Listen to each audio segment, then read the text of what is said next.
Welcome to Financial Hub. In this video, I'm going to guide you on how to log in First Bank Mortgage account online. Investing in a first mortgage offers a compelling blend of security, attractive high returns, regular monthly income, portfolio diversification, transparency, and control. Now, to log into your First Bank Mortgage account, you need to open one preferred web browser. Here I am opening Google Chrome. Now at the search bar, you have to simply search fbmortgageloans.com. You will be now lead to the official homepage of First Bank Mortgage. Now at the right side at the top, you can see the option My Account. And below the My Account section, you can see option like My Loan Application and Make a Loan Payment.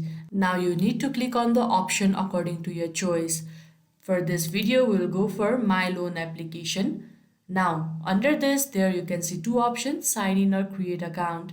If you don't have your account, then you can simply click on create account and they will be guiding you further to register to your First Bank Mortgage account.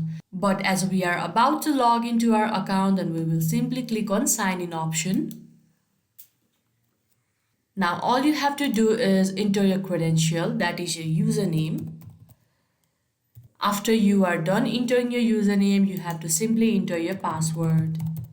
After you are done entering your credentials, simply click on sign in and you will be logged into your First Bank Mortgage account. But in case if you are having trouble logging in or signing in to your account, then you can simply click on trouble signing in option and they will be guiding you further to get your account back. I hope this video was helpful. Don't forget to like this video and subscribe our channel Financial Hub. Thank you.